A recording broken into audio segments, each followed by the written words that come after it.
Kenapa? Karena Yesus sendiri bukan pelaku seks abuse. Silakan renungkan apakah pemimpin agama, pendiri agama kita masing-masing adalah pelaku seks abuse atau maaf, saya tidak menerima, saya tidak ada menghina ya.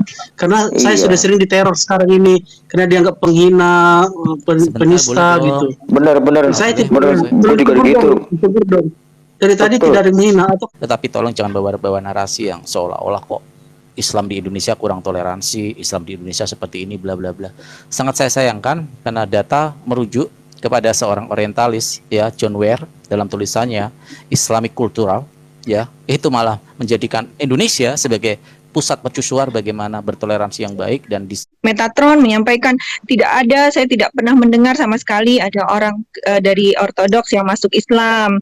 Akhirnya saya cari dan ternyata ada, meskipun jumlahnya 58. Oke, tadi ditertawakan 58 untuk 2000 tahun, itu sebenarnya bukan 58 untuk 2000 tahun, nanti boleh dicek sendiri. Dan baru pertama kali ini sepanjang sejarah, ya Pak ya, kekristenan di Inggris sekarang kurang dari 50%. Gitu Pak. Silakan ya. Saya aneh ketika Kristen tidak berkembang di Timur Tengah, padahal Tuhan sendiri kalau mau bisa menjadikan sebuah Kristen. Saya tidak tahu Farhan ini pernah belajar sejarah atau tidak. Ya, Timur Tengah itu adalah sumber kekristenan. Tapi bagaimanapun, ternyata sampai detik ini kekristenan masih mendominasi dunia ini dibandingkan dengan agama yang Farhan anut. Saya justru aneh kalau ada Tuhan yang membutuhkan pembelaan dari Farhan. Pembela itu harus lebih hebat dari yang dibela. Iya, untuk 4 tahun di Inggris, Mbak Lona tinggal di Inggris, cara bacanya tadi bahasa Inggris itu sangat parah ya, 4 tahun. Saya nggak pernah ke Inggris ya, kalau bahasa Inggris. Saya tidak apa-apa diserang bahasa Inggris saya buruk, tapi perlu diketahui IELTS saya 7, alhamdulillah, dan saya saat ini menempuh S3 kimia Pak di sebuah universitas di Inggris. Saya tidak perlu menyebut namanya, ya Pak, menggunakan beasiswa. Sebenarnya saya nggak mau. Saya sebenarnya the problem our audience maybe you don't like to hear that. I'm so sorry, but okay, goodbye. That's all. Saya tidak bermaksud sombong. Apapun yang saya katakan akan jelek di mata kalian. Oke, saya itu Pak Petro ya. Saya menyayangkan sikap Anda. Kalau tidak kuat ya jangan berdebat, jangan berdiskusi. Enggak, bedakan ketika ini ya, ketika kita membuat sebuah narasi yang di ini ya. Tapi saya nggak mau masuk ke dalam konflik itu ya. Saya cuma pengen mengatakan seperti ini. Ketika Anda mengatakan bahwa Tuhan tidak perlu dibantu ya. bahkan raja itu tidak menjadi orang yang kami pentingkan di dalam agama Islam. Nggak ada, bro.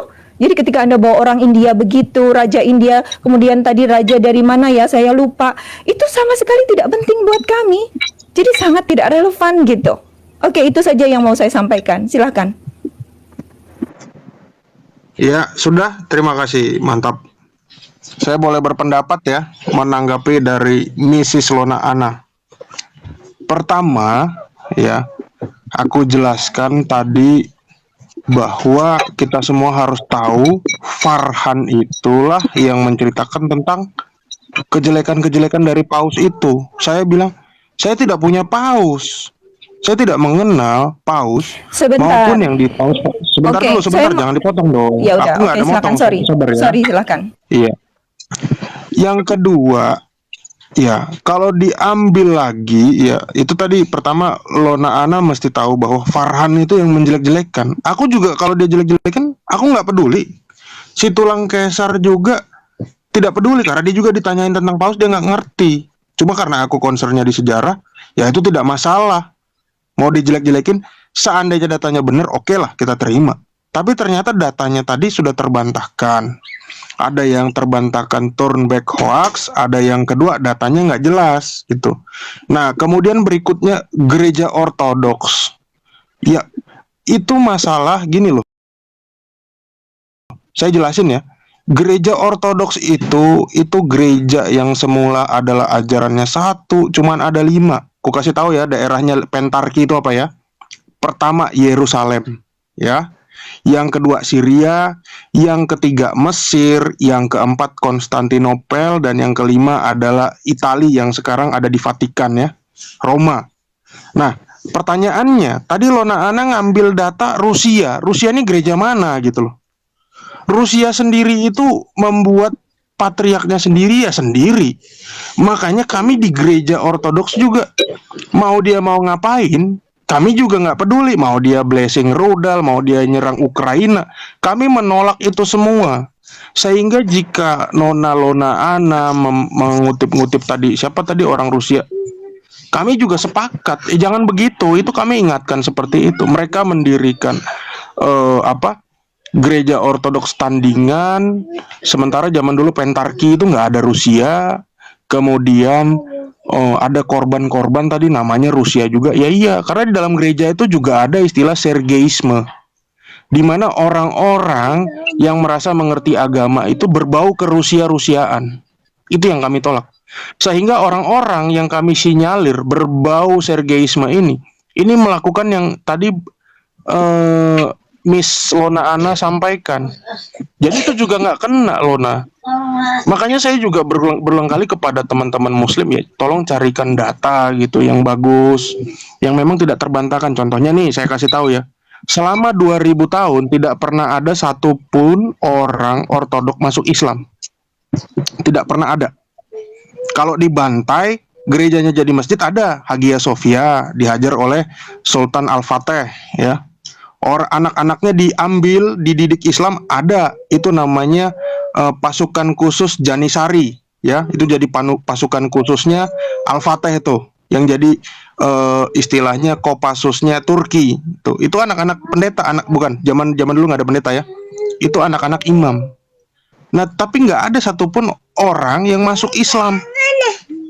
Apalagi tuduhan tadi yang memperkosa, mengapa ya? Ya itu terjadi orang-orang yang berpaham Sergeisme. Jadi kalau Lona Ana tadi ngomong sampai bergetar, ya saya sih biasa aja. Saya malah nyimak aja gitu loh. Cuma kagetnya tadi saya sih kaget itu yang masalah Samudra Pasai itu, mestinya Lona Ana mengomentari yang itu. Gimana kalau Lona Ana menjadi pasangan si Tun, siapa tadi, Talib tadi namanya ya. Lona Ana menjadi putri dari kerajaan Majapahit tadi yang menceburkan diri. Gimana tuh perasaannya? Mau nikah jauh-jauh dari Mojokerto ke Aceh. Sebentar Bro Asta, sebentar ya. Jauh-jauh dari Mojokerto ke Aceh, tiba-tiba suaminya dibunuh, terus ikut-ikutan bunuh diri gitu, gara-gara mau diperkosa sama calon mertua. Wah, itu sedih banget tuh. Tadi aturannya yang ditanggapi yang seperti itu.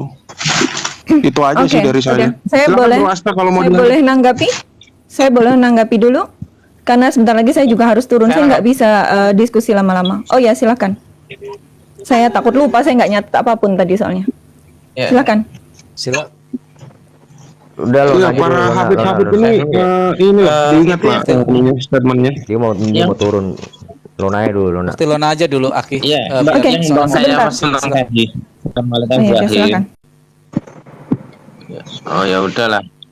Iya, saya mau menanggapi Bang Kaya tentang Sultan Malik Az-Zahir. Itu kan satu zaman dengan perjalanan Ibnu Battuta. Itu dalam catatan Ibnu Battuta tidak ada kisah yang tadi Bang Kaya ceritakan, itu tidak ada. Dia seorang tokoh yang sangat dihormati, dia bermadzhab Syafi'i dan dia alim gitu, dan tidak ada kisah yang ternyata di Metron. Sorry. Ini itu siapa? pada Siapa abad- tadi hubungan sama Ibnu Battuta? Sorry. Aku nggak nangkep. Iya. Itu kan Sultan tadi kan Bang Metatron menceritakan tentang ke apa ya, sisi negatif dari Sultan Malik Az-Zahir. Itu kan satu zaman dengan Ibnu Battuta. Itu pada abad ke-13 itu pada abad segitu Majapahit belum lahir atau masih baru lahir ya. Saya kurang monggo dikoreksi, itu belum lahir. Setahu saya Majapahit belum lahir. Majapahit mau lahir itu masih zaman Satu Singosari. Nah, itu pada catatan Ibnu Battuta, dia seorang yang bermadzhab Syafi'i dan orang yang dihormati. Dia tidak melakukan hal-hal yang seperti itu, enggak ada catatannya. Kemudian disambungkan dengan Majapahit agak-agak enggak nyambung gitu loh. Karena itu abadnya saja itu masih abad ke-13. Masanya masih masa Singosari atau awal Majapahit gitu. Udah, itu aja dulu. Ya ini larinya ke Ibnu Battuta lagi apa bro? Sorry aku nggak nangkep ya. Lona. Lanjut aja skip. Ya itu satu zaman itu Ibnu Battuta itu kan seorang pengelana yang kemana-mana, nah termasuk dia Ibnu Battuta itu sempat mampir ke Samudra Pasai lah pada zaman mampir ke Samudra Pasai itu pas zamannya Sultan Malik Az-Zahir di Samudra Pasai itu. Ya. Lah kamu nyari orang dalam sejarah negaramu sendiri pakai sejarah yang di luar negeri ya, di luar negeri sana di Afrika. Kan lucu, Bro. Larinya ke Ibnu Battuta. Aku tambah bingung sih. Kamu tahu Ya, nggak tapi sejarah Indonesia? catatannya Ada tulisan ada catatan dari Mengki itu dibuat catatan sejarah yang sekarang Oke, sejarah oke, pribadi oke. Indonesia. Kita berbicara catatan catatan ya. dari The Kita Al-Bukhari. Oke, Enggak, maksudnya ya, itu bisa jadi korelasi catatan sejarah. Al-Burburqui itu orang Portugis. Nah, sekarang kita tanya catatan-catatan. Apakah Baginda dan para sahabatnya bisa membaca catatan-catatan tersebut? Saya mau tanya. Iya sih. Kok ada? Enggak, saya mau tanya dulu. Ini Iya, saya mau tanya. Loh, itu catatan bangsa Indonesia kok malah ke Baginda sih? Ya ampun. Lanjut Uktilona. Nanti saya jelaskan tentang sejarah. Karena mau turun. Oke, saya sebentar, saya baca typing. Saya minta maaf kalau mungkin frater saya salah baca ya. Dia nulisnya FR di website itu nulisnya FR. Setahu saya FR itu frater. Tapi kalau saya salah, mohon saya dikoreksi karena di sini juga tertulis. Anda bisa klik sendiri. Father, iya, Father Nikolai. Father, dulu namanya Father atau priest Nikolai Stremski. Dia yang sudah dihukum 21 tahun karena dia sudah merape atau memperkosa Namanya sangat Rusia sekali itu. Keren. Iya, Nikolai Sergei. Stremski gitu ya. Oke, terima kasih. Yang pertama, terus yang kedua, mohon maaf saya tadi tidak sedang menegasikan apa yang sudah dibawa Bang Farhan. Ya, awalnya tadi saya menyimak semuanya, saya tadi menyimak sambil kerja, saya tetap menyimak. Awalnya yang saya tahu Bang Bro Metatron itu menyampaikan data-data tentang kerajaan tadi, ya. Kerajaan ini, kerajaan itu. Nah, kemudian otomatis kami sebenarnya sudah membaca. Kemudian otomatislah apa yang dimaksud di sini adalah pemimpin-pemimpin agama, kan? Tadi disampaikan oleh Bro Metatron, disampaikan di sana adalah pemimpin agama, raja dan pemimpin agama, tapi melakukan hal-hal begini. Akhirnya Bang Farhan pun melakukan counter attack dengan cara membawa data dari sana tadi. Oke, data itu mungkin tidak kalian terima, bukan tidak saudara terima, saudara-saudara di sini terima, karena mungkin berbeda denominasi, meskipun Tuhannya sama, meskipun mungkin Trinitarianismenya sama, gitu ya, nggak apa-apa, udah. Akhirnya saya coba membawa, astagfirullah, saya kok jadi ini, lapar sih mau makan.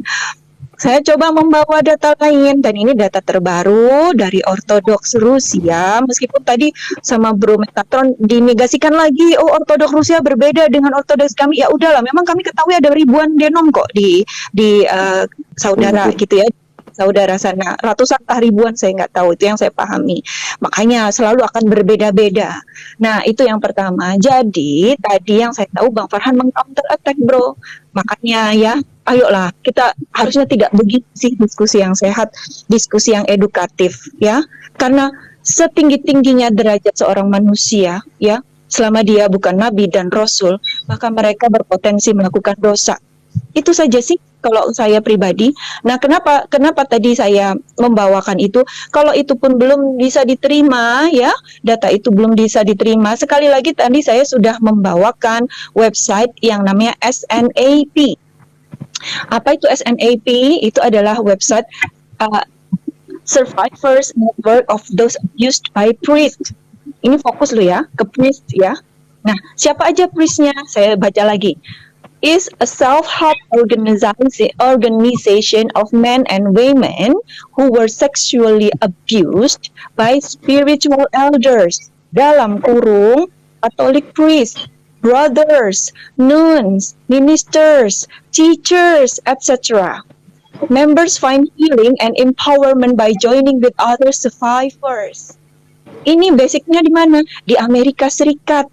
Boleh dicek sendiri websitenya, http://www.snapnetwork.org. Basicnya di Illinois, Amerika Serikat. Ya, jadi ini basicnya di Illinois, tetapi global, dia internasional, dan tidak memandang dia dari agama apa saja, itu ya. Itu yang pertama. Terus yang kedua, saya sampai lupa tadi apa saja, catatan saya nggak nulis. Oh, masalah tadi, Bro Metator tadi menyampaikan bahwa nggak ada tuh orang ortodoks yang masuk ke Islam gitu ya. Coba deh, saya nggak tahu ya apakah data Wikipedia masih diterima atau enggak. Kalau masih diterima, silakan dicek. Kata kuncinya, converts to Islam from Eastern Orthodoxy. Nah, itu kata kuncinya. Ada sekitar 58 orang di sana, dari huruf A sampai Z. Oke, Bro Metatron, maaf saja. Oke, nah itu silakan dijawab sendiri. Oke, terima kasih Lona Ana. Itu terus yang kedua, yang terakhir deh, saya mohon izin turun juga, karena kalau saya terus membawa ini nanti saya merasa nggak tenang. Nah pun di atas apapun ini kita semua saudara dalam Kesatuan Republik Indonesia ya. Itu saja, kita harus saling mengasihi. Jadi sekali lagi, mari kita diskusi. Kasihilah sesamamu seperti yang kau mengasihi dirimu sendiri. Betul. Mari kita diskusi yang mencerdaskan ya. Kita kurangi hujatan, kita kurangi hinaan atau framing yang mengarahkan pada ajaran kamu begini, ajaran kamu begitu. Oke, Islam tidak takut untuk dipertanyakan ketuhanannya, bagaimana ini tidak. Bagaimanapun juga Kristen begitu. Di Inggris ini, qadarullah, ada banyak sekali diskusi antar agama.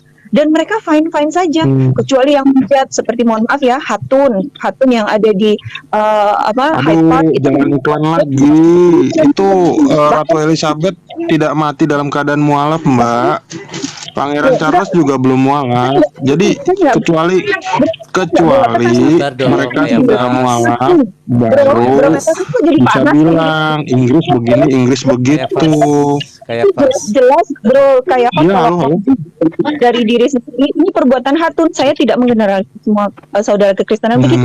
Hatun beberapa kali melubangi Al-Quran, ya, melubangi Al-Quran dengan gambar Mickey Mouse, kemudian dilempar, dibuang, ya. Nah, seperti itu jangan. Insya Allah jangan, ya.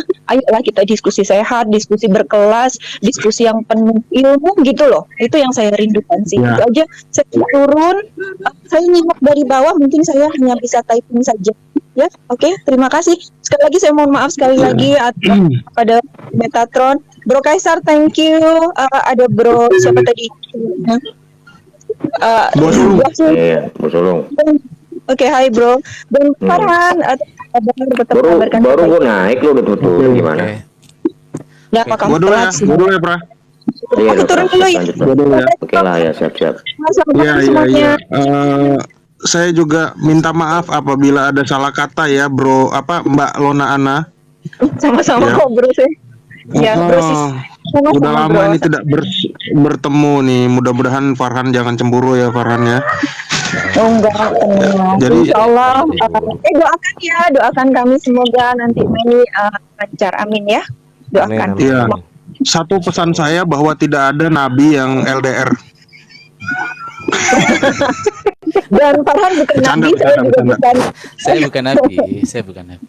Ya, sunnahnya berarti nggak boleh dong. Kalau nabinya nggak LDR, ya dah. Pertama tadi. LDR-nya nggak ngapa-ngapain daripada Aduh, ketemu jadi malam bahas gitu. LDR. Aduh. Baik semuanya, Bro Kaisar, thank you Bro. Sehat semuanya, bye-bye. Terima kasih Lona Ana. Iya. Yaudah. Aku sedikit menanggapi lagi ya Bro Farhan dulu ya. Tentang tadi yang snap tadi itu, ya itu boleh nanti Bro Farhan ngobrol aja dengan teman-teman Katolik ya. Atau di sini ada Bang Petrus juga yang kompeten. Aku tidak mengerti apapun jika berbicara tentang gereja Katolik. Kalau kalian menjelek-jelekan ya, aku mau membelanya gimana? Aku udah bilang bahwa gereja Katolik itu sangat ketat tentang keimamatannya. Apapun kesalahan sekecil apapun, jangankan pausnya ya. Kita sekolah di gereja sekolah Katolik aja itu pasti sangat ketat. Terkenal itu sekolah Katolik itu pasti sangat ketat dengan kurikulum dan didikannya. Apalagi ada seperti hal-hal yang kamu sampaikan tadi, itu ternyata saya cari nggak ada datanya gitu. Nah, masalah kedua lagi, tadi dia nyebutkan tentang masih saya harus sebut websitenya yang apa? Sebentar. Jadi potong tadi Iya, ya nanti websitenya kamu ketik aja. tadi dipotong juga Kaisar, tapi lanjut. Iya. Jadi yang kedua itu masalah tadi gereja ortodoks itu. Dia tadi bilang, ya memang makanya itu saya selalu menggembar-gemborkan itu karena saya sebelum ngomong pasti saya cek. Ternyata dari orang-orang yang ada di list itu, kan kami punya list tuh siapa saja yang sudah pernah di katekisasi atau suksesinya apa saja. Nama-nama itu muncul, bahkan tulisannya begini. Dari mereka itu tidak pernah mengikuti katekisasi, bahkan ada yang self-claim. Bayangin ya, selama 2000 tahun itu tadi cuma 58 orang, dan 58 orang itu self-claim. Dan dari self-claim itu ada yang tidak ikut katekisasi. Makanya masuk Kristen tuh susah, nggak bisa cuma modal mengucapkan 2 kalimat konsili Nikea, terus jadi Kristen, enggak. Karena kalian mau jadi Kristen itu harus melampaui atau melewati yang namanya katekisasi, menjadi katekismus. Tidak sesimpel itu. Jadi nggak sembarangan, nggak bisa namanya transfer pemain kayak pemain bola gitu, enggak. Makanya kecuali tiba-tiba ada puluhan ribu atau jutaan dari kami yang pindah ke Muslim, nah itu berarti ajaran kami ini patut dipertanyakan. Ini saya ngomong karena saya adalah jemaat langsung ya. Saya dengan Buah Sulung, Bang Petrus juga nih. Nah, jadi kalau bisa dibantah itu baru oke lah. Tapi kalian lihat ternyata waktu saat dulu yang di Mumbai itu, ajaran Mumbai, saya nggak mau mengatakan salah satu agama ya. Bahkan 2 sahabat dari tokoh yang ada di Mumbai itu, ya. Tolong jangan Itu pakai sarkas, masuk- itu lebih nggak etis kayak. Ya aku nggak Sebut mau aja ini, nggak apa-apa. aku nggak mau. Ya, Itu sahabatnya. justru akan menyindir, Sahabatnya dan itu akan membuat salah paham. sebentar dong, aku nggak mau menyindir, kalian kan bebas mau mengartikan apa aja. Sahabat yang paling pertama itu murtad ya, itu namanya kebetulan nama Arab ya, Ubaidillah bin Jahas. Setelah dia pergi ke Ethiopia itu di Afrika ya, dia menjadi seorang Kristen. Nah, Kristennya Kristen apa? Kristen ortodok lagi. Kok aneh gitu loh. Nah itu silakan dibantah. Itu berkali-kali saya bahas juga sama Farhan, udah sampai bosen dia. Nah kalau seandainya juga ada rasul kami dari 12 orang itu ada yang murtad, kalian juga bisa bantah. Masalahnya 12 rasul itu nggak ada yang murtad hingga akhir hayatnya. Kan nggak terbantahkan. Kurang lebih begitu ya, Pro ya. Ya, betul. Ya aku sih berlarut itu aja. Mungkin dilanjutkan ya Bro Farhan sama 2 gurundaku ini, Bang Petrus dan Bos Kalau Sulung. boleh saya nimbrung? Boleh. Saya dulu, nanti baru ini atau saya dulu. Dia mewakili Bang Katolik, Petrus bro. tuh bentar doang tuh. Tadi kan Katolik tadi. Silakan Aku- Petrus. Bro Farhan, Oke, aku silakan, Petrus. mohon maaf apabila salah kata ya, aku turun aja dulu ya. Kelamaan ini. Thank you. Oke. Baik, saya Sama-sama. saya mempunyai 3 catatan tadi dari Ukti Lona tadi ya. Beliau tinggal di Inggris ya? Ya. Oke, baik. Puji Tuhan kalau di Inggris pasti hidupnya lebih baik. Pertama, poin yang pertama saya tangkap tadi mengenai konversi orang-orang ortodok ke Islam. Saya pikir ini bukan sesuatu yang unik ya, bahwa siapa saja di mana saja perpindahan agama dari satu agama ke agama lain itu hal yang lumrah dan biasa, dan itu bagian dari free will yang dijamin dalam kekristenan, begitu kan. Kemudian juga sebenarnya angka ini tidak terlalu bombastis, hanya 50-an orang gitu, tanpa harus berbicara berapa banyak setiap tahun statistik gereja Katolik, gereja Ortodok, gereja lain dari agama lain. Sekali lagi, kekristenan itu tidak berbicara tentang kuantitas, tetapi kualitas. Sehingga ketika kita selalu berbicara dengan kualitas kita itu standar dari abad pertama sampai milenium yang ketiga ini.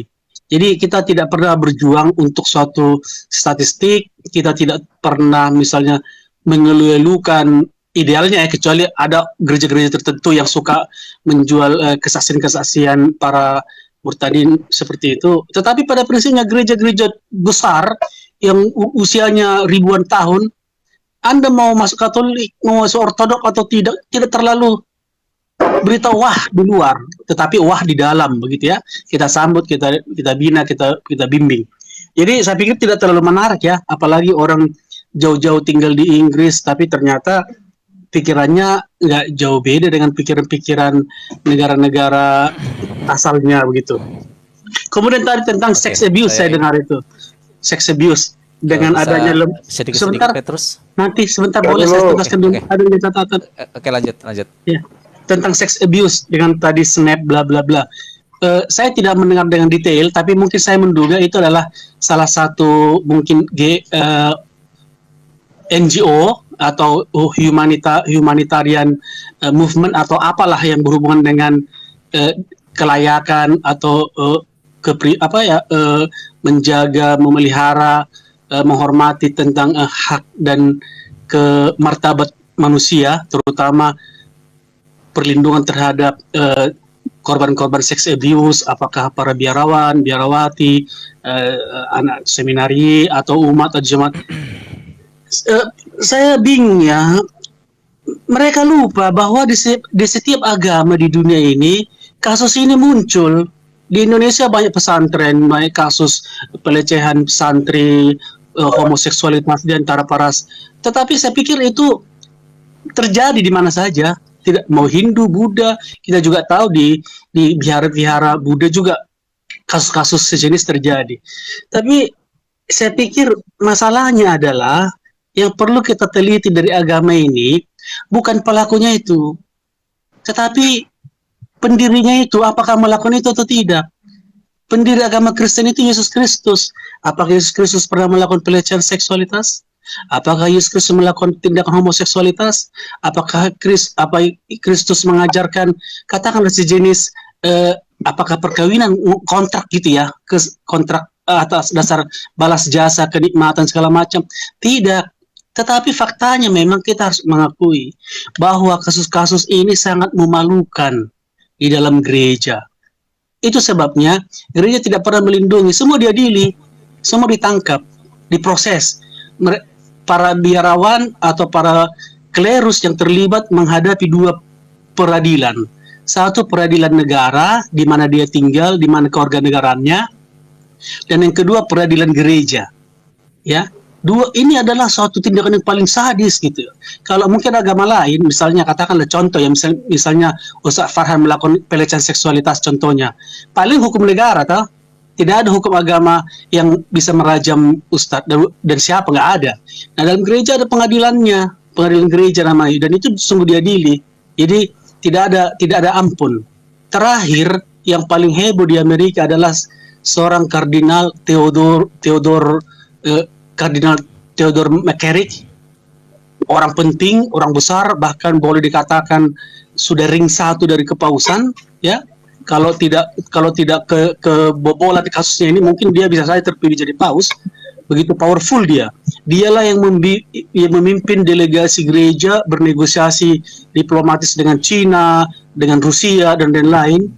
Kelihayannya dalam berpolitik sangat diakui, powernya, tapi harus menghadapi peradilan Amerika dan sampai harus dipecat dari jabatan gerejawinya. Jadi apa yang mau saya katakan? Zero tolerance for sex abuse. Ya. Oke. Kenapa? Karena Yesus sendiri bukan pelaku sex abuse. Silakan renungkan apakah pemimpin agama, pendiri agama kita masing-masing adalah pelaku sex abuse atau memang menganggap sex abuse yang dilakukan itu adalah suatu perbuatan mulia. Saya tidak mengerti.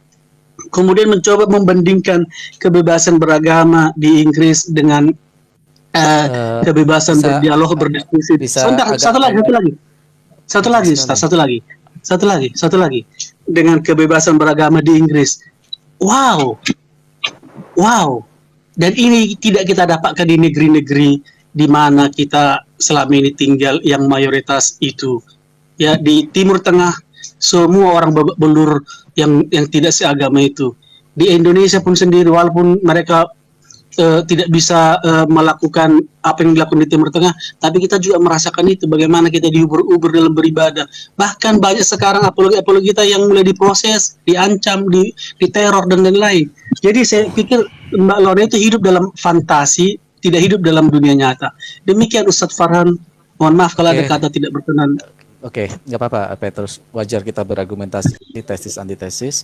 Yang pertama, mungkin Bang Petro masuknya terlambat, jadi nggak tahu konteks dari apa yang dibawakan Ukhti Lona Ana tentang 58 orang ortodok yang masuk Islam. Jadi maka ketika kita mau berbicara harusnya mengetahui landasan fundamental kita berargumen sehingga tahu alasannya. Jadi tidak di sana tidak terjadi abuse of argument di sana ya, Bang Petro. Bahwa tadi kenapa Mbak Lona, ya Ukhti Lona membawa data itu karena ada declare dengan sangat gagah berani yang dilakukan oleh Megatron yang mengatakan bahwa tidak ada satupun orang ortodok yang memeluk Islam atau convert ke Islam. Itu ya. Jadi pahami konteksnya. Jadi Anda tidak salah paham, Bang Petro ya. Saya mohon maaf, saya harus meluruskan apa yang dibawakan Ukhti Lona tadi ya. Itu adalah declare yang dilakukan oleh Metatron dan itu dibantah data oleh Ukhti Lona Ana. Itu yang pertama. Yang kedua, 2000 tahun 58 orang. Banyak boleh itu. ini enggak? Boleh, Banyak banget itu. Enggak? Ya, tapi saya pikir kalau memang begitu Metatron, saya pikir dalilmu itu kan harus diperbaiki. Walaupun satu orang itu harus tetap diakui bahwa ada orang ortodok, ada orang Katolik. Itu lebih Itu fair. hal yang biasa. Terima kasih Petrus. Ya. Iya, Tapi- saya bahkan anggap biasa. Saya boleh lanjut? Bahkan saya Silakan. anggap biasa ya. Ketika ada sahabat Rasulullah yang ini Abdullah bin Jarsi itu Ubaidillah bin Jarsi itu murtad, apa yang salah? Enggak ada yang salah. Sekarang kita Iya, komparasi presentase. Sebentar, saya ke kalkulasi presentase. Rasulullah Shallallahu Alaihi Wasallam selama dakwah, ya seluruh Jazirah Arab takluk di bawah kekuasaan Islam. Betapa banyak yang masuk Islam. Dengan paksa Dibandingkan ya. dengan satu. Tolong jangan bawa narasi itu dulu, Petro. Ya, jangan bawa narasi itu dulu. Bahkan di dalam peristiwa Fathul Mekah yang kalau dengan paksa maka akan terjadi pertumpahan darah, di Fathul Mekah tidak terjadi. Tolong, ini adalah waktu saya, ya, jangan membuat sebuah narasi atau sebuah asumsi yang memframing. Tolong hargai waktu saya. Saya mencoba untuk sopan, saya menghargai Komal ini karena saya menghargai Bang Kaisar. Jadi kalau kita menggunakan narasi itu maka persentase yang kita bawa. Rasulullah Shallallahu Alaihi Wasallam 22 tahun Jazirah Arab, seluruh Jazirah Arab memeluk Islam. Ada di sana para Yahudi dan Nasrani, masih ada juga. Kalau kita korelasikan Yesus, Tuhan, Tuhan, Tuhan yang turun ke bumi, yang harusnya dengan sekali kecentik, Kristenlah kalian semua, dengan kekuasaan yang luar biasa. Tapi apa yang terjadi? Berapa orang yang bisa masuk Kristen? Itu yang pertama. Yang kedua, betapa luar biasanya ketika dikatakan murtad itu, tapi murid-muridnya yang dikatakan rasul-rasul dari Yesus, yang mengetahui bahwa yang akan disalib adalah Tuhannya, yang akan disalib adalah Tuhannya. Padahal kalau aku, jangankan Tuhanku, Nabi Allah Muhammad SAW berdiri di sampingku, mau diganggu, nyawa aku taruhkan. Itulah muslim. Tetapi ini Tuhannya, yang jelas dia tahu Tuhannya, mau disalib, kabur, lari kayak pengecut. My God. Renungkan, pahamkan, fikirkan. Di mana letak kecintaan terhadap Tuhan? Di mana letak bagaimana mencintai Tuhan? Bagaimana menghormati Tuhan ketika mau disalib, kabur murid-muridnya. Tapi apa yang terjadi kepada Rasulullah SAW, Nabi Allah mulia kami? Di dalam perang Uhud, ketika beliau terluka, para sahabat menjadi tameng, rela mati. Itulah kecintaan, meyakini sebuah ajaran yang berdasarkan ketauhidan dan cinta terhadap Rasulullah SAW. Masya Allah. Saya berterima kasih ya Allah menjadi muslim. Saya berterima kasih ya Allah menjadi umatnya Nabi Muhammad SAW. Sehingga timbul giroh kami, timbul kecintaan kami terhadap agama kami. Bagaimana mungkin Tuhannya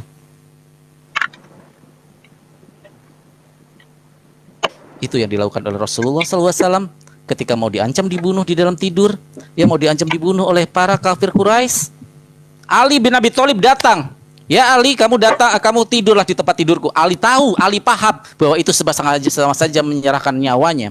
Karena menempati tempat tidur Rasulullah saat itu pasti mati taruhannya. Apakah Ali kabur? No. Apakah Ali pengecut seperti mereka? No. Padahal itu Nabi, bukan Allah, bukan Tuhan. Kecintaan terhadap agamanya, kecintaan terhadap Rasulullah, itulah kami. Bahkan kami yang tidak pernah bertemu dengan Rasulullah SAW. Jangan dipotong dong, jangan dipotong. Ya jangan. Aku nggak motong loh. Ya, itulah kami. Itulah kecintaan kami. Terhubung oleh sebuah cinta terhadap Rasulullah SAW. Saya tidak pernah bertemu dengan Rasulullah. Ya, jangankan Tuhanku, orang tuaku saja mau disalib, bahkan aku rela untuk menyerahkan nyawaku. Bagaimana kasus di Madura ketika orang tuanya dihina, bahkan orang tuanya difitnah, anaknya rela mati. Ini Tuhannya. 3 tahun, cuman berapa gelintir yang masuk Kristen, yang menjadi pengikut. Artinya mereka tidak menjadi murid-murid dan pengikut Yesus. Itu yang harus kalian paham. Kalian hina Rasulullah, kalian leceh, kalian katakan bahwa dia menikahi. Sebentar. Kenapa frame-nya menjadi hina menghina? Siapa yang menghina ya? Enggak, bukan menghina. Ini adalah frame, premis saya. Bukan. Kalian artinya bukan. Enggak. Oke, sebentar. Enggak boleh. Tolong admin ditegur dong. Tidak ada yang menghina tadi dong. Oke, sebentar. Iya, tendensinya nggak usah kayak gitu, bro. Oke. Terlalu retoris. Maaf, saya tidak menerima. Saya tidak ada menghina ya. Karena saya sudah sering diteror sekarang ini karena dianggap penghina, penista gitu. Benar. Saya tidak juga gitu. Dari tadi tidak ada yang menghina. Atau kamu tarik kata-kata itu dong. Ya Allah Subhanahu wa taala. Iya benar. Subhanahu wa taala. Oke, saya perbaiki narasi saya. Oke. Baik. Oke, saya perbaiki narasi saya. Mohon diam dulu. Lihat kan sudah ada ngajak perang ada yang menghina. Sebentar. Lihat di chat sudah ada ngajak perang. Perang yuk sikat itu. Jadi Anda provokator Anda meneror. Ya Allah Subhanallah. Lihat itu udah ada itu terpancing. Boleh saya lanjutkan? Perang Boleh yuk. saya lanjutkan? Kamu tarik dulu tuh kata-kata itu. Iya, akan saya perbaiki diksinya. Anda diam dulu. Baik, mohon maaf tadi saya sangat menghormati Anda sekali. Sangat menghormati Anda ketika berbicara, ya. Bahkan jika ada yang menghina Rasulullah, bahkan jika ada yang melecehkan Rasulullah, bahkan jika ada yang menjelek-jelekan Rasulullah, bukti terbukti. Apa itu? Kalau memang yang dilakukan Rasulullah SAW saat itu adalah jelek, maka para pengikutnya pasti akan menolak, pasti akan melawan. Itu yang pertama. Yang kedua, jika yang dilakukan Rasulullah SAW adalah menyalahi sosial atau norma-norma di saat itu, maka orang-orang pasti akan melecehkan Rasulullah karena memang mencari kesempatan untuk menjatuhkan Rasulullah. Tapi apakah mereka melakukan itu? Tidak. Karena moralitas itu, relativitas tergantung waktu. Zaman dulu, nenek moyang kita bahkan ada yang menikah umur kelas 3 SD, kelas 4 SD ada kok.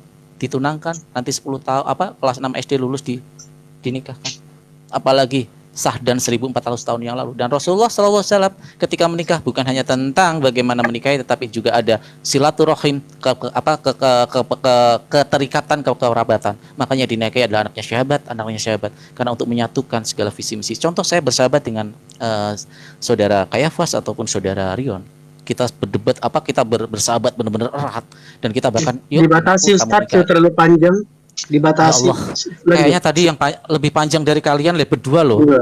Enggak, saya hitung waktu. Ya ampun. Sama Anda juga panjang tadi. Padahal kalian panjang loh. Kok gini ya? Aku mendengarkan loh, bahkan aku tidak ini loh. Ketika kamu bilang aku dulu, ya aku serahkan loh. Tolong dong Petrus, hargai juga ya ketika orang berbicara ya. Karena aku belum selesai. Maka ketika ini kita bawa ke dalam ranah bagaimana kamu katakan bahwa siapa junjungannya yang melakukan kesalahan, junjungannya yang ini, ayo kita renungkan bersama. Orang bodoh pun akan paham arahnya kemana. Dan alhamdulillah Rasulullah SAW, Rasul kami, memberikan sebuah bukti nyata ketika ada yang mencoba membawa ya katakanlah bahwa ada yang murtad. Kenapa terjadi? Nggak apa-apa. Secara persentase 1 dibanding jutaan jazirah Arab yang masuk Islam, apa yang dipersalahkan? Ketika 3 tahun Tuhan turun ke bumi, dengan kekuasaannya, innama amruhu idza arada syai'an ayaqula lahu kun fayakun. Tetapi nggak tahu Tuhan ini turun 3 tahun, tetapi tidak bisa membuat seluruh alam semesta, seluruh dunia ini menjadi Kristen. Ya, renungkan, pikirkan. Ayo kita mulai berpikir secara sehat. Bagaimana kita menjadikan diri kita, menjadikan agama kita sama-sama. Silakan saling menghormati. Tadi membawa narasi yang dikatakan membawa narasi katanya bahwa di sini dikejar-kejar seperti di Timur Tengah. Pak, di Qatar, di Timur Tengah, bahkan ada Pak, ya, penghormatan juga kepada Kristen. Ada banyak di Timur Tengah penghargaan kepada Kristen-Kristen, ya. Jadi jangan membawa narasi-narasi seperti itu. Saya pikir Syria juga termasuk Timur Tengah kan, dari Kristen Ortodok. Apa Kristen Ortodok di Syria itu dihapuskan, dihilangkan? Enggak juga tuh. Apakah di Indonesia ini kekurangan dalam menjaga toleransi? Saya pikir enggak tuh. Kenapa kita nggak bersyukur sih apa yang sudah ditawarkan negeri ini kepada kita? Ketika satu kasus seolah-olah menjadi sebuah kasus besar, tetapi toleransi ketika ada yang Natalan, mungkin sekarang Natalan ini sudah siap-siap bagaimana saudara-saudara Muslim kami yang mempersiapkan untuk menjaga. Ayolah, yuk kita berpikir sehat. Saya ingin kita sebagai anak bangsa sama-sama beragama, saling menghormati. Nggak apa-apa berargumentasi seperti ini, tetapi tolong jangan bawa narasi yang seolah-olah kok Islam di Indonesia kurang toleransi, Islam di Indonesia seperti ini, bla bla bla. Sangat saya sayangkan karena data merujuk kepada seorang orientalis, ya, John Ware, dalam tulisannya Islamic Cultural, ya, itu malah menjadikan Indonesia sebagai pusat mercusuar bagaimana bertoleransi yang baik. Dan di sini, ya, di buku itu John Ware mengatakan betapa nilai-nilai Islam itu bisa diterapkan dengan baik di Indonesia. Kenapa kita tidak bangga dengan bangsa kita sendiri? Harus mengatakan Islam ini seperti ini, ya. Jadi kita pikir kita harus lebih baik lagi dalam membuat sebuah narasi atau premis. Waktu saya sebagian saya serahkan kepada Ukti Lona. Silakan Ukti Lona. Terima kasih. Mohon maaf saya izin naik lagi. Terima kasih Bang Bro Kaisar diizinkan lagi. Karena tadi Pak Petrus Munte menyebut nama saya, ya, jadi saya terpaksa izin naik lagi. Baterai saya sudah 10%, semoga ini bisa bertahan. Begini Pak Petrus, tadi sebenarnya sekali lagi ya kronologisnya, mungkin Bapak datangnya agak terlambat sehingga kurang mengikuti kronologisnya sehingga kehilangan konteksnya. Jadi Bapak tadi sudah disampaikan awalnya Bang Metatron tadi ya yang menyampaikan data tentang seorang raja saya lupa di mana tadi Bang, di Aceh atau di mana ya, saya lupa. Di Aceh, Samudra Pasai Aceh. Ya, Samudra Pasai di Aceh. Juga ada raja di India gitu yang seolah-olah mereka adalah pemimpin agama tapi melakukan perbuatan yang tidak baik gitulah ya. Ya, kemudian Bang Farhan mengcounter dengan memberikan data pemimpin agama juga dari kekristenan, dalam hal itu Paus menyampaikan seperti itu, tapi ditolak oleh Bang Metatron dan Pak John. Saya terima Pak John, saya sangat luar biasa, saya salut sama beliau. Kemudian saya naik, saya izin, saya menyampaikan data dari yang tadi disebutkan ya, yang saya sebutkan tadi, dan ini adalah website yang resmi. Ini diterima di seluruh dunia. Tadi sudah saya samakan snap.org. Basicnya adalah di Amerika Serikat, di Illinois, tetapi mereka ibaratnya mengumpulkan data dari seluruh dunia. Intinya data-data yang masuk ke mereka terkait pelecehan atau apapun yang berkaitan dengan kekristenan. Itu mohon maaf ya. Nah, itu yang pertama. Boleh dicek sendiri datanya, websitenya, karena ini sangat terbuka. Oke.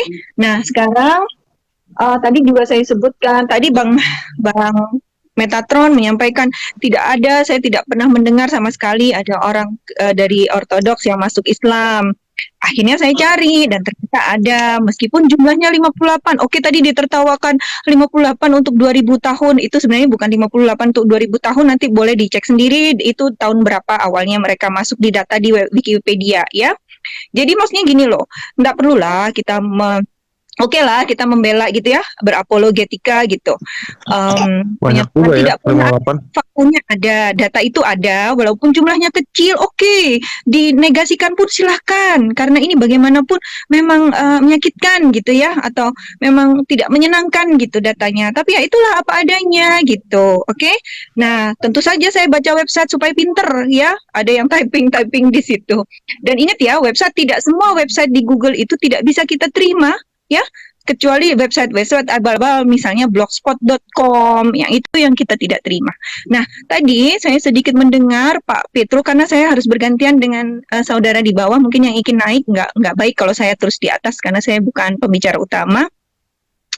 Tadi Pak Petro menyampaikan saya tinggal di Inggris. Iya Pak, saya sedang menempuh studi di sini, sudah 4 tahun lebih saya tinggal di sini, tepatnya 4 tahun 3 bulan, ya. Iya, bahasa Inggris saya belepotan ya. Iya, Godspeed, luar biasa Anda. Belepotan banget memang. Saya tinggal di Inggris, saya sedang menempuh studi, dan jujur saja kalau tadi dikatakan orang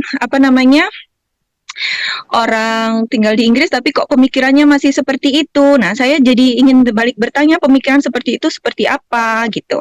Karena kalau harus sama dengan pemikiran saudara-saudara kekristenan di sini tentu berbeda karena secara akidah kita berbeda itu ya. Bahkan mohon maaf kalau saya ingin menyampaikan kabar terbaru dari Inggris ya. Ada sensus penduduk tahun 2021 yang sudah launching ya, yang sudah di launching oleh data dari ONS, Office for National Statistics pada tahun 2021 dan baru dirilis kemarin 29 November 2022 Pak. Bapak bisa baca sendiri, sebenarnya saya sudah bikin konten untuk ini. Bapak bisa baca sendiri ya. Untuk pertama kalinya sejak zaman kegelapan Dark Ages, Pak, Inggris sekarang jumlah penduduk Kristennya hanya tinggal 46,2%. Turun ya Pak, sekitar 13,1% dibandingkan sensus 10 tahun yang lalu. Jadi bedanya dengan sensus di Indonesia, mungkin saya lupa ya, sensus di Indonesia itu tiap berapa tahun. Di Inggris ini setiap 10 tahun ada sensus Pak. Sensusnya setiap dari 2011, yang terbaru 2021. Sensus tentang agama itu pertama kali diadakan pada tahun 2001. Jadi 20 tahun yang lalu. Dulunya saya lupa bagaimana ya. Tetapi ada berita di website di salah satu kanal berita internasional luar negeri ya, bahwa sejak zaman Dark Ages, Inggris itu adalah negara mayoritas Kristen dan baru pertama kali ini sepanjang sejarah ya Pak ya, kekristenan di Inggris sekarang kurang dari 50% gitu Pak. Silahkan ya. Saya tidak, mohon maaf ya, saya bukan imigran masuk ke itu bukan imigran yang masuk ke Inggris semua. Ya, silakan dicek datanya. Ini website ONS. Ini adalah website resmi dari Badan Sensus Inggris. www.ons.gov.uk. Oke, GOV itu berarti government. Itu bukan abal-abal. Di sana ada datanya semua, dari semua agama ada, ya. Bahkan yang tertinggi sekarang adalah Muslim, Islam, itu adalah nomor 2. Nomor pertama masih kekristenan, 46, sekian persen. Kemudian kemudian yang kedua itu adalah agnostik, ateis. Mereka tidak mau mendefinisikan agamanya. Dan Islam adalah agama yang kedua. Itu ya Pak ya. Jadi kalau Bapak mengatakan tinggal di Inggris kok tapi masih pemikirannya begitu, berarti Bapak sama saja mempertanyakan orang Inggris kenapa mereka mulai meninggalkan kekristenan. Saya mohon maaf. Terima kasih. Baik, terima kasih Ustaz Jalona. Poin-poin yang menarik. Bang, Tapi saya akan boleh sedikit Bang? Oh, silakan. 1 menit ya Bang. Ya, silakan. Tadi si ya Lona Ana, karena balik lagi aku perlu merespon ya. Tadi Lona Ana nggak berani merespon saat si Farhan memfitnah tentang kekristenan dan April Mop ya tadi, bahwa datanya itu dibantah oleh turnbackhoax.id tadi. Gak ada yang berani. Saya bawakan. Gak ada yang berani membantah di situ. sebentar. Saya lupa. Udah Sebentar, dong, bro. berantem Sabar, lo, sabar. Fer. Oh iya oke sorry. Tentang April Oke, nanti Mop saya bantah ya. dan apa gereja Katolik tadi, gereja apa, ternyata itu dibantah sama turnbackhoax.id ya, itu yang dibuat sama pemerintah, Farhan, sama Lona Ana. Gereja mana tuh? Nah, Gereja mana? apa ya, yang jelas datamu itu ternyata hoax. Nah, mestinya Gereja Bro yang mana Farhan sih? sebelum menampilkan Enggak, data, sabar Saya bahas ini nggak gereja dialog, yang ini mana? lagi Dicatat aja Farhan, membalas kita saling argumen dulu. mengukur. Catat dulu ya. Saranku sih Farhan, sebelum membicarakan satu data, kasih ke Lona Ana dulu gitu loh. Jadi Lona Ananya kelihatannya akademis, tapi Farhannya jomplang gitu. Kayak ada kubangan yang isinya air. Nah, terus yang kedua terkait Enggak. tadi, sabar bro, sabar dong. Terkait tadi tentang Inggris ya, semuanya memang bisa seperti itu. Justru kami ini sebagai orang Kristen, tantangan kami adalah memang tidak ada titik tenang di dalam kekristenan. Karena emang kami bukan dari dunia ini, ajaran diajarkan nama Yesus itu bukan dari dunia ini. Sehingga tidak ada namanya, oh mayoritas Kristen, terus oh ini begini, nggak ada. Karena kebetulan aja orang Kristen itu banyak kan pinter-pinter, makanya orang yang ada di Arab tuh belajarnya ke Inggris, ke Eropa, ke Amerika. Oxford itu universitas Kristen, Harvard itu universitas Kristen, semua orang pada ke situ. Nah, tapi kita perlu tahu juga ya data 5 besar negara paling berbahaya di dunia. Dulu itu Afghanistan nomor 1, sekarang diambil alih oleh Yaman ya, Yaman. Itu sangat parah sekali. Saya baru lihat YouTube-nya tadi pagi itu. Sampai orang yang liburan ke sana itu aja pasti peluang matinya lebih besar daripada peluang hidupnya gitu. Terus kedua Suriah, Sudan Selatan, terus Afghanistan, baru Irak, Somalia juga masuk. Nah, kita lihat ternyata itu semua negara-negara yang bermayoritas agamanya Buddha ya. Jadi bukan Islam, itu agamanya semuanya Buddha. Termasuk Yaman juga itu Buddha. Termasuk negara-negara yang kita bisa tahu ya, negara-negara konflik itu semuanya rata-rata Buddha, nggak ada yang Islam. Itu pandangan dari saya. Nah, kalau dari Inggris tadi itu saya juga punya data bahwa memang ternyata orang-orang imigran yang ke Eropa itu satu keluarga bisa punya anak 12. Sementara orang Eropa sendiri banyak yang tidak menikah dan banyak yang tidak punya anak. Sehingga dalam kurun waktu tertentu secara statistik, oh iya benar. Tapi kita mesti ngelihat statistik itu jangan dari sisi itunya, tapi dari sisi di mana agama tersebut, mana yang berkembang. Nah, Kristen bukan agama yang takjub-takjub seperti itu.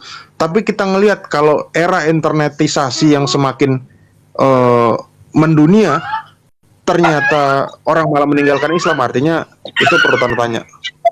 Ya sorry kepanjangan ya. Terima kasih. Baik, terima kasih.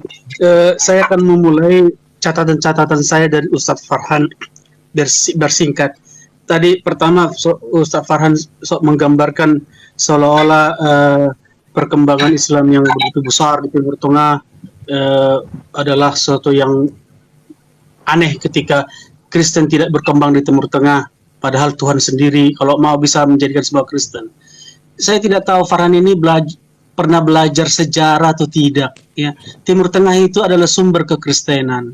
Sampai tahun 700-an Timur Tengah itu adalah negara-negara Kristen. Mesir yang terbesar, Antioquia, Ethiopia dan lain-lainnya, Afrika, itu adalah semua negara-negara Kristen. Dan semua itu ditaklukkan dengan jihad, Farhan. Kalau kamu menolak itu, saya tidak tahu bilang apa lagi. Dan penaklukan itu adalah arti agama itu, takluk.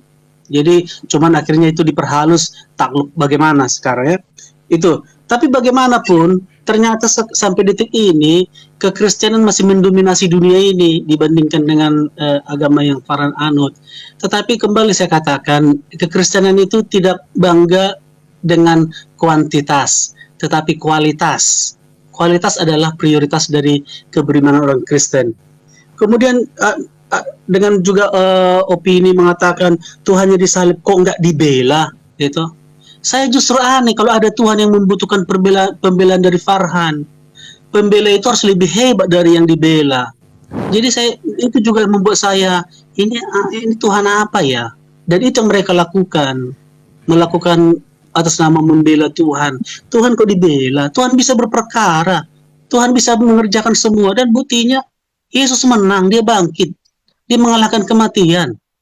Dia mengecoh seluruh dunia, dia mengecoh bahkan umat yang mengatakan dia tidak disalib dan tidak, padahal tidak bisa disangkal, itu semakin kencang mereka menyangkal kematian dan kebangkitan, semakin terpuruk mereka hidupnya. Timur Tengah sekarang jumlah agama yang Farhan Ahmad itu menurun drastis karena sudah menjadi murtadin diam-diam, ada yang pindah ke negara-negara kafir seperti Mbak Lona, ada yang ada yang tetap macam banyak. Di Iran sekarang gerakan anti Islam, Farhan buka mata semua. Tetapi seperti saya katakan tadi itu sangat di luar akal sehat kami kalau kami harus mati-matian membela Tuhan.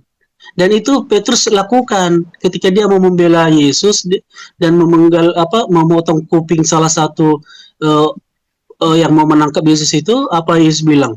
Sarungkanlah pedangmu itu. Bukankah aku telah mengatakan aku harus meminum cawan yang telah ditetapkan Bapa bagiku. Jadi Tuhan berperkara, bukan kami. Kami nggak sanggup bela Tuhan, itu. Tapi kalau Anda sanggup membela Tuhan Anda, ya Anda bebas membela Tuhan Anda. Itu satu ya. Kemudian cinta agama, cinta Tuhan. Iya, kami mencintai agama kami mencintai Tuhan kami. Tetapi cinta Tuhan kami lebih besar dari cinta kami. Karena apalah cinta manusia di hadapan Allah? Nggak ada nilai cinta kita, nggak ada artinya. Ya. Kemudian mati untuk Tuhan, yaitu kemudian 4 tahun di Inggris, ya.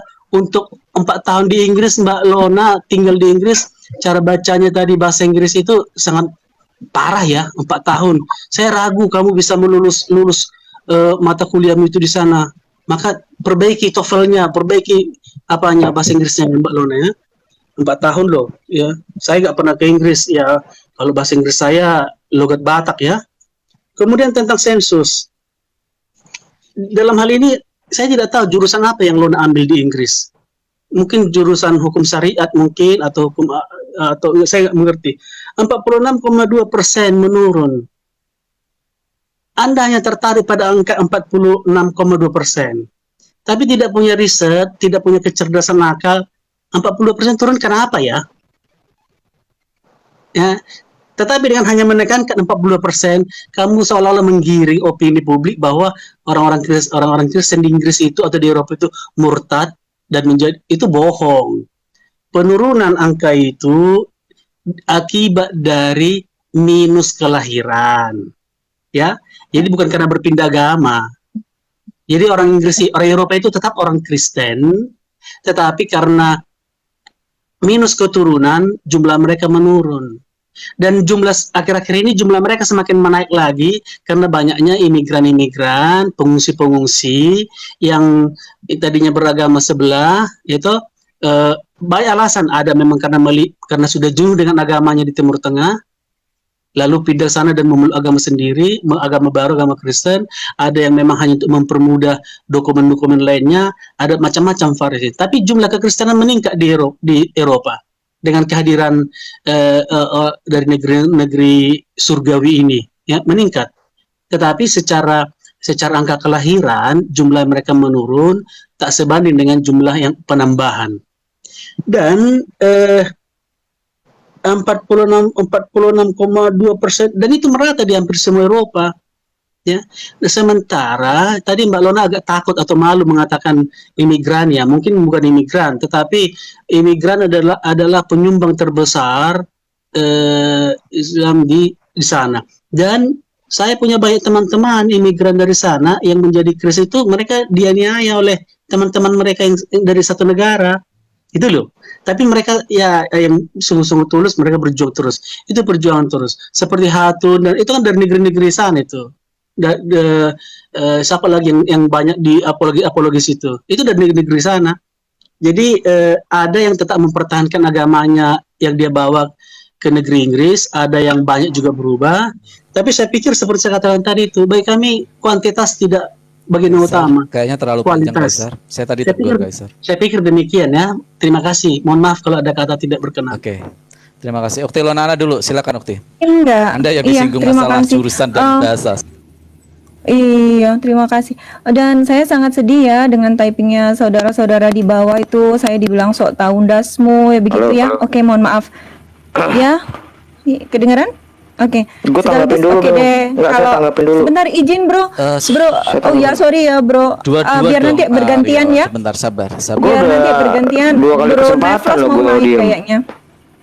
Oke, bro. Iya sabar Oh, iya, ya udah, bro. oke. Izin karena sebentar lagi aku turun biar bro Neflos bisa naik. Oke. Kalau saya ditanya, ya Pak, boleh saya tidak apa-apa diserang bahasa Inggris saya buruk, tapi perlu diketahui IELTS saya 7, alhamdulillah, dan saya saat ini menempuh S3 kimia Pak di sebuah universitas di Inggris. Saya tidak perlu menyebut namanya, ya Pak, menggunakan beasiswa. Ya Pak ya, jadi saya bukan tukang pijat di sana. Saya bukan tukang sampah atau apapun. Saya ke sini untuk belajar S3 kimia. Ya Pak ya. Jadi kalau saya dikatakan suka hoax, suka website, saya mohon maaf. Kalau memang website ini tidak baik, tutup saja Google. Karena sebenarnya tidak semua website itu salah. Nah, ini untuk orang-orang yang nulis di bawah ya. Website ini, kalau websitenya resmi ya, saudara-saudara di bawah pasti cerdas lah berpikirnya ya. Lona penipu kuliah di Inggris, oke, mau silahkan saya anggap saya penipu ya. Silahkan, tidak ada masalah. Saya sudah biasa dituduh. Kalau perlu saya ini nggak lulus SD deh, katakan saja begitu.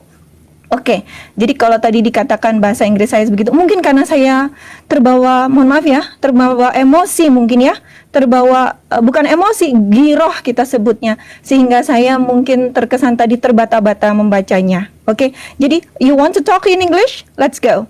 Please go on, bring it on. I can discuss with you in English if you want. Come.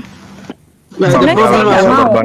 Saya sebenarnya the problem our audience maybe doesn't understand English, so it is not a wise challenge to discuss in English. You can But you discuss talk- in English.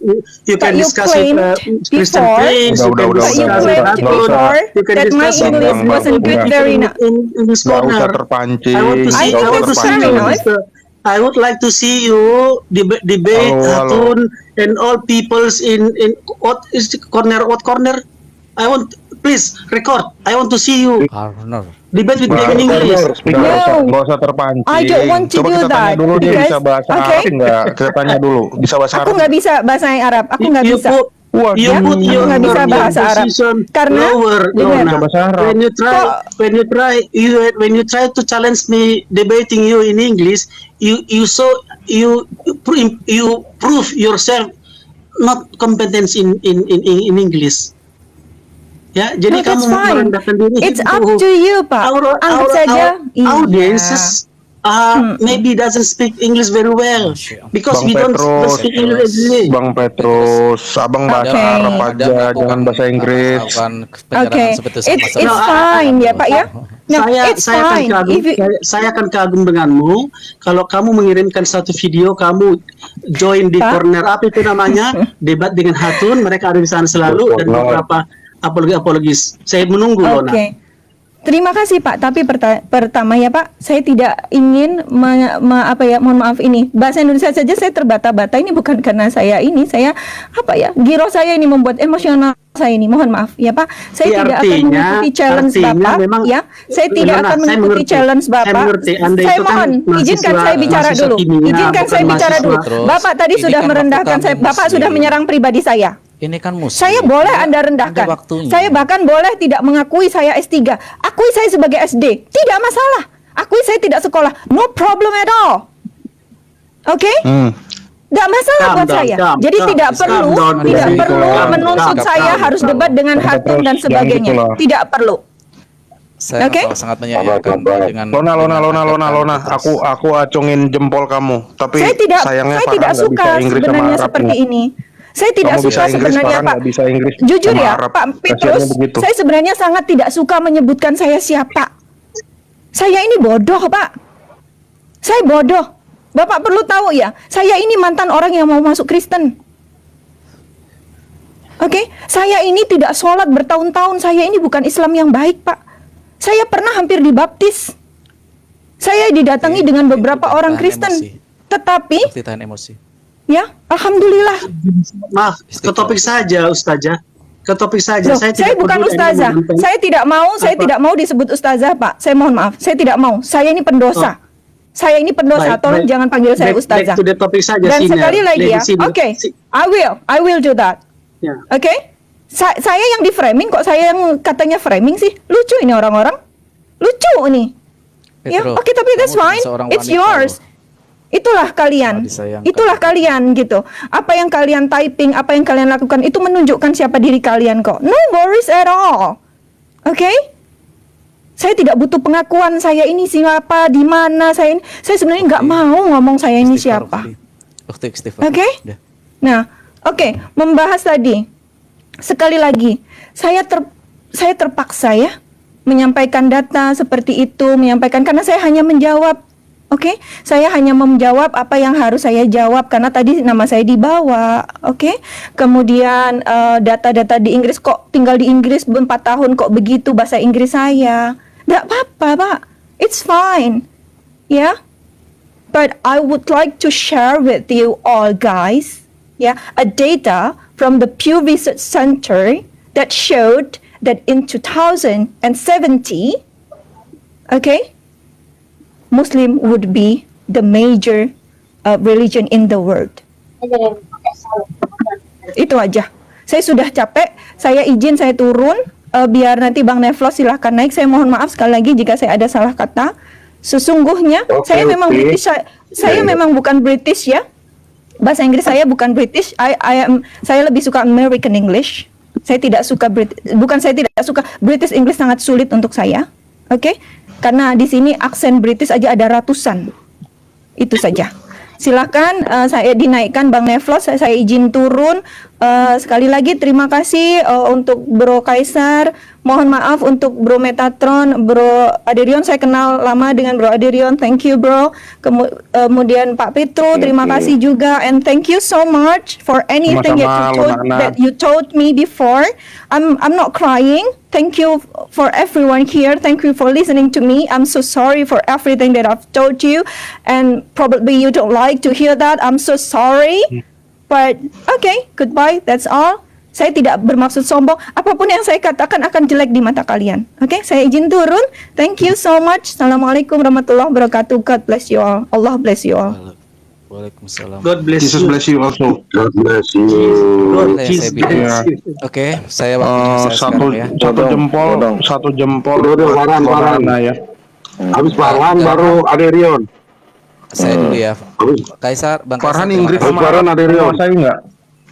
Saya nggak bisa, tapi Farhan. saya mau tak Inggris saya paham sama bahasa- Arab bisa nggak? Udah Metatron Bisa. giliran dia. Saya Suara paham bahasa begini, bro. Inggris, tetapi Hebat, saya dia giliran dia nanti. Sabar. saya paham bahasa Inggris, tapi saya tidak bisa mengucapkan secara fasih. Jadi saya bisanya pasif bahasa Inggris ya. Itu saya akuin, Arab. Karena- Bentar, Udah, Arab. susah. Arab saya cuma Substantif. bisa baca, tetapi kalau bahasa Arab saya tidak bisa. Ya. Ini ya, terima kasih buat semuanya. Tapi saya sangat menyayangkan kepada seorang wanita harusnya tidak seperti itu, Pak Petro ya. Saya menyayangkan sikap Anda. Gak apa-apa, saya juga menyayangkan Betul. banyak opini-opinimu yang sangat tidak bagus ya Sebentar, dalam ini banyak waktu hal. saya. Ini waktu Gak saya. apa-apa, walaupun demikian saya memaafkanmu juga. Kita harus saling Ya, memaafkan. saya dan memaafkan Anda namanya juga. berdiskusi, berdebat, berdialog. Ya, kalau tidak kuat ya jangan berdebat, jangan berdiskusi. Enggak, bedakan ketika ini ya, ketika kita membuat sebuah narasi yang di ini ya.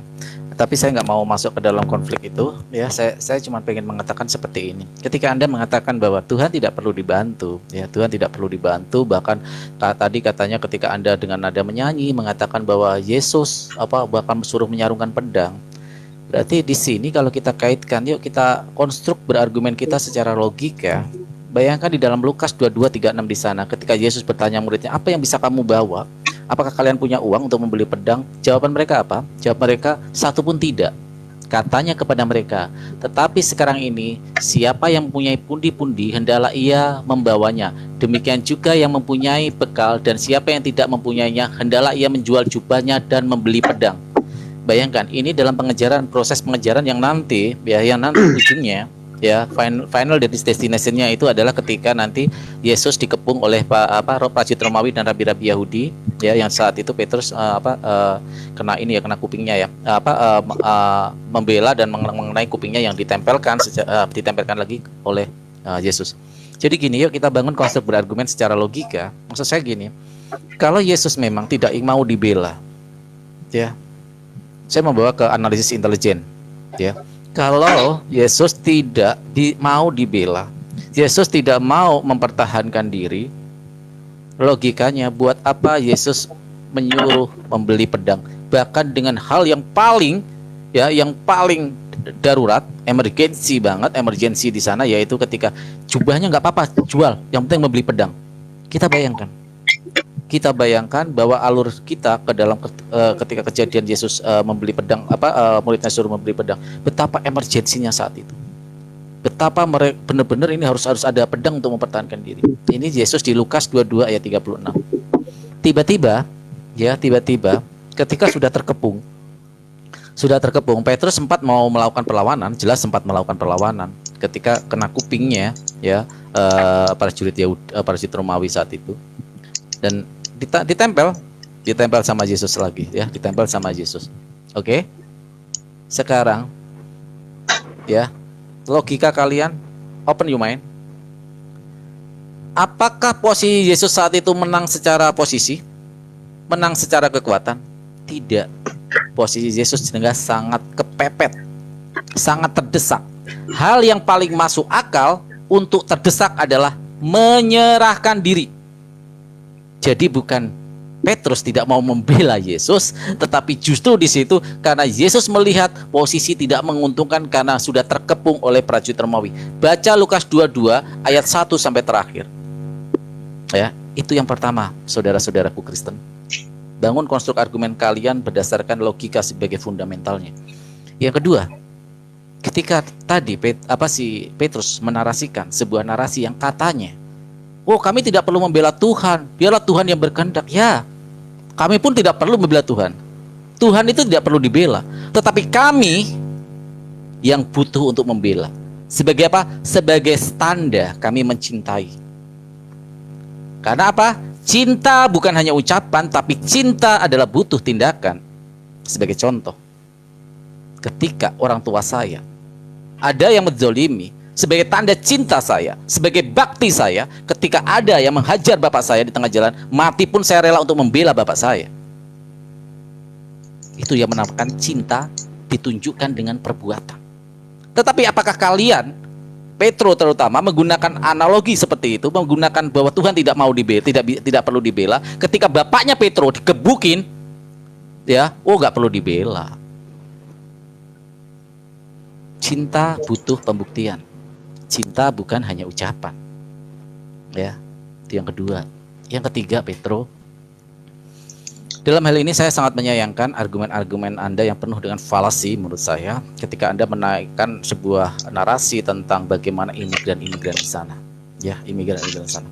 Oke, mungkin itu adalah data yang valid, tetapi pada kenyataannya ya, di website itu jelas-jelas bahwa jumlah yang diucapkan oleh Ukhti Lona itu 100% benar. Tidak hoak, tidak dirubah satu kata pun, tidak dirubah untuk berapa persen. Artinya memang jumlah itu tidak pernah menjadi masalah, karena jumlah tidak linear dengan kualitas. Quantity tidak pernah linear dengan tidak selalu linear dengan kualitas. Tetapi ada hal di sana bahwa ketika terjadi perubahan agama, jangan dikaitkan dengan agamanya itu salah, seperti narasi yang dibawa Kayafas tadi. Oh, ada Ubaidillah bin Jarsi, dia masuk Kristen, berarti agamanya kayak apa dong? Bayangkan persentasenya berapa, bro? Jutaan dibanding 1. Terus dikatakan katanya itu karena tadi ada saya nggak tahu apa framing atau fitnah yang katakan, oh itu dengan penaklukan, arti dari agama Islam itu adalah takluk. Auzubillah, ya Allah kasih kesabaran. Innallaha ma'as sabirin. Di dalam Islam, kalau saya kaitkan dengan sejarah, bagaimana ketika murid-murid Yesus, ya murid-murid Yesus, dalam posisi yang memang kekuatan secara kekuatan tidak pernah mempunyai kekuatan lebih untuk melawan pemerintahan. Bahkan Yesus tidak pernah bisa membebaskan bangsa Yahudi, ya bangsa Israel dari penjajahan Romawi. Itu menjadi catatan, ya. Yesus gagal membebaskan bangsa Israel pada penjajahan Romawi.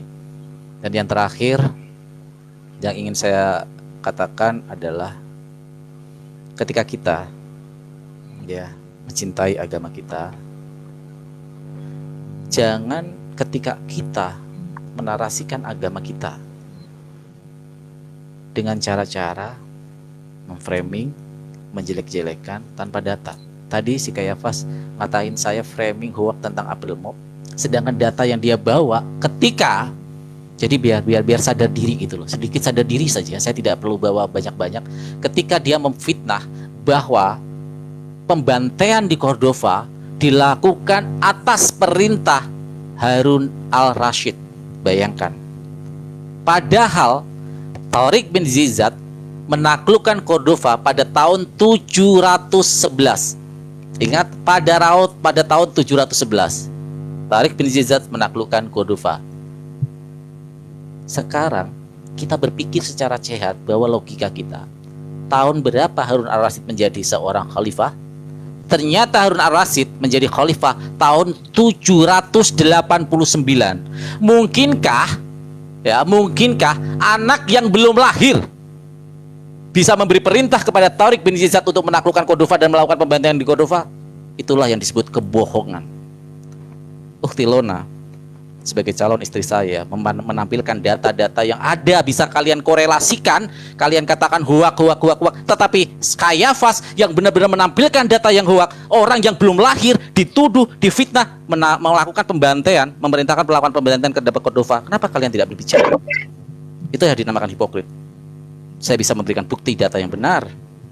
Gawai Tariq bin Ziyad, silakan bagi kalian untuk cek di Google, 711 menaklukkan Cordova. Sedangkan Harun al-Rashid menjadi seorang khalifah baru 789. Jadi jangan berhalusinasi, jangan hipokrit, dan berilah data yang benar, jujurlah di dalam berargumentasi. Bang Eko mungkin bisa ditambahkan, silakan, sebagai teman muslim saya, karena mereka Ya kan udah 2, masa 3? Enggak, saya 3 menit aja. Geser saya 3 menit aja. Saya nggak mau debat soalnya. Nanti kok bagian lo. Ini udah. Ya kalau nggak mau debat, saya habis ini diturunin aja, nggak apa-apa. Saya cuma mau ngomong aja sebentar, 3 menit. Si Ade dulu lah, tadi udah ke skip 6 kali si Ade. Ade dulu lah. Gua sampai diturunin mentari, bro. Ya udah. Ya kan kayak lo anak, bro. Ya, ada Ngomongnya dulu, Pra. Ya, ada 3 poin. Ada 3 poin dari gue juga nyatat nih, gue selalu mencatat juga kalau sudah berdebat. Pernyataan siapa namanya Farhan tadi menyebutkan harusnya murid-muridnya harus ngebela, tapi mereka semua kabur seperti pengecut. Nah, ini dijawab sama Yesus di Matius 16 ayat 21. Sejak waktu itu Yesus mulai menyatakan kepada murid-muridnya bahwa ia harus ke Yerusalem dan menanggung banyak penderitaan dari pihak tua-tua, imam-imam kepala dan ahli-ahli Taurat, lalu dibunuh dan dibangkitkan pada hari ketiga. Tetapi Petrus menarik Yesus ke samping dan menegur dia. Katanya, "Tuan, kiranya Allah menjauhkan hal itu." Ini dengan tanda seru tuh. "Hal itu sekali-sekali tidak akan menimpa engkau." Maka Yesus berpaling dan berkata kepada Petrus, "Enyahlah iblis, engkau suatu batu sandungan bagiku, sebab engkau bukan memikirkan apa yang dipikirkan Allah, melainkan apa yang dipikirkan manusia." Lalu Yesus berkata kepada murid-muridnya, "Setiap orang yang mau mengikuti aku, ia harus menyangkal dirinya, memikul salibnya, dan mengikuti aku." Jadi orang yang menyangkal atau menghindari atau berusaha untuk membela, untuk tidak ada penyaliban, itu pekerjaan iblis. Itu pekerjaan iblis, karena jelas sekali Yesus menyatakan enyahlah iblis kepada Petrus disebut itu. Jadi itu hanya pekerjaan iblis dan bukan hanya manusia. Di 1 Korintus 8 2 ayat 8 ini jelas, tidak ada dari penguasa dunia ini yang mengenalnya. Maksudnya iblis. Sebab kalau sekiranya mereka mengenalnya, mereka tidak menyalibkan Tuhan yang mulia itu. Iblis pun nggak tahu. Kalau iblis itu tahu kalau melalui penyalipan itu Yesus akan memusnahkan iblis yang berkuasa atas maut, Ibrani 2 ayat 14, dia nggak akan mau. Iblis tuh nggak mau Yesus disalib pasti. Memang pekerjaan iblis lah yang menghindari Yesus itu disalib. Gitu. Sekarang terkait dengan pernyataan ke nomor 2, kamu bilang apa? Banyak apa? Cuman segelintir yang mengikuti Yesus. Siapa bilang? Siapa bilang yang mengikuti Yesus itu cuma segelintir? Justru Pak, ini pakai logika. Kalau yang ngikutin Yesus itu segelintir, nggak perlu Sanhedrin sampai bersidang untuk bersekutu agar Yesus itu dibunuh. Karena banyak orang yang mengikuti dia itu mengakuin dia sebagai Mesias. Mesias itu pasti seorang imam. Kalau Yesus itu jadi Mesias, mereka itu tersingkirkan. Makanya mereka nggak mau disingkirkan. Itulah kenapa mereka mau Yesus itu disalib, biar supaya dia mati. Itu satu. Yang kedua, di Kisah Para Rasul berapa ya? Kisah Para Rasul 2 ayat 41, orang-orang yang menerima perkataan Petrus itu memberi diri dibaptis, dan pada hari itu jumlah mereka bertambah ya. Bertambah kira-kira 3.000 jiwa. Nggak disebut nama 3.000 orang itu, tapi 3.000 orang. Pak, orang-orang Yahudi itu zaman abad pertama banyak bejibun yang masuk Kristen. Bejibun. Jangan kamu sangka. Apalagi semakin kritis mereka tahun 70, dihancurkan bait Allah itu kan, omongan Yesus membuat itu dibenarkan kan. Di Matius 24 ayat 2 itu, yang akan tidak ada batu satu dengan batu lain menumpuk. Bait Allah ini akan hancur. Tahun 70 di masa Jenderal Titus mereka hancur. Mereka nggak bisa melakukan keimamatan lagi.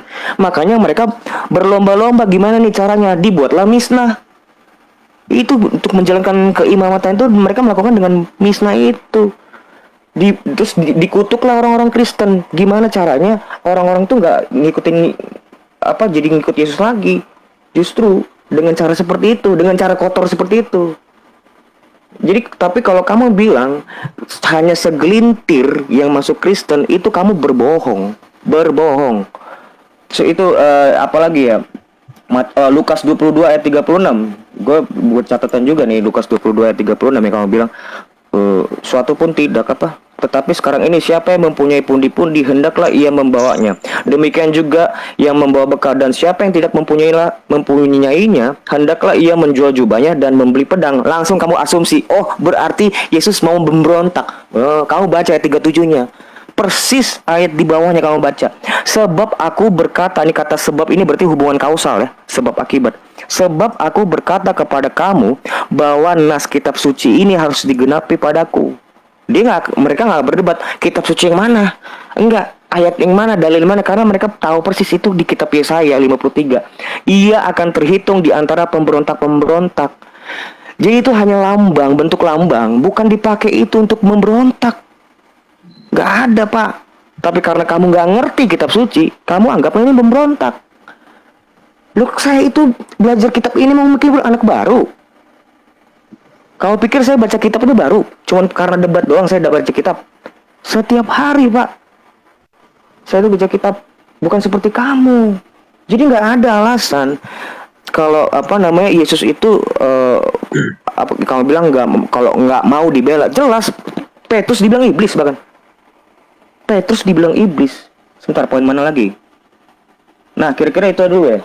Oke, terus satu lagi, kerajaan orang Yahudi banyak yang nggak terima karena begini Pak, orang-orang Yahudi zaman itu berpikirnya Mesias itu yang akan membawa mereka keluar dari jajahan Romawi. Itu iman yang salah. Mesias itu kerajaannya bukan kerajaan di dunia, dan itu bukan hanya klaim Yesus, bukan hanya perkataan Yesus yang ada di Matius